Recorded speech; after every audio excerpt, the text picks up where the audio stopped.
আসসালামু আলাইকুম। এসএসসি ২৬ ব্যাচের বোর্ড চ্যালেঞ্জের ফি বিকাশের মাধ্যমে কিভাবে পরিশোধ করবে?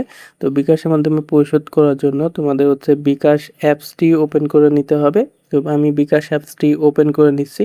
ওপেন করার পর এখানে আরও দেখুনে ক্লিক করবে। এখানে দেখতে পাচ্ছ আরও দেখুন রয়েছে। এখানে ক্লিক করলে এডুকেশন ফি দেখতে পারবে। তো এডুকেশন ফিতে যাবে।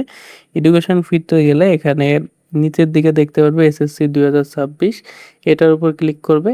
এবং এখান থেকে হচ্ছে তোমাদের বোর্ডের নামটা সিলেক্ট করতে হবে। বোর্ডের নামটা সিলেক্ট করার পর এখানে আমি এই বোর্ডের নাম সিলেক্ট করছি। তারপর হচ্ছে পাশের বছর এখানে ২০২৬ এবং এখানে হচ্ছে এসএসসির যে রোল নাম্বারটা রয়েছে সেই রোল নাম্বারটা এখানে দিতে হবে।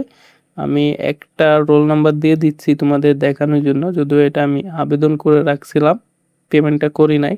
তো এখানে রোল নাম্বার দিয়ে পরবর্তী ধাপে গেলে এখানে দেখো টোটাল পরিমাণটা দেখাচ্ছে হচ্ছে ৪৫০ টাকা। অর্থাৎ এই শিক্ষার্থী ৩টি সাবজেক্টে আবেদন করেছিল। ৩টি সাবজেক্টে ৪৫০ টাকা আসছিল ওয়েবসাইটে, এখানে দেখাচ্ছে সেই ৪৫০ টাকা। এবং এখানে হচ্ছে শিক্ষার্থীর নাম, রোল নম্বর এবং বোর্ড দেখাচ্ছে এবং স্ট্যাটাস দেখাচ্ছে আনপেইড। তো এখানে হচ্ছে পরবর্তীতে যাব এবং এখানে হচ্ছে বিকাশে পিন নাম্বারটা দিয়ে দিব।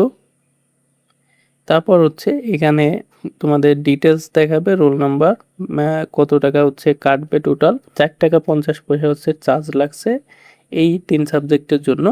তো এরপর হচ্ছে আমরা কি করব, এডুকেশন ফিতে ট্যাপ করব, ধরে রাখুন, এখানে ক্লিক করব।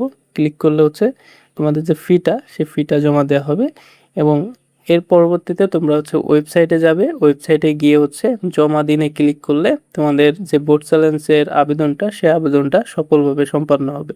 কিভাবে হচ্ছে বোর্ড চ্যালেঞ্জ করবে এই বিষয়ে হচ্ছে আমাদের চ্যানেলে ভিডিও দেওয়া রয়েছে, সেই ভিডিওটি দেখে নিতে পারো।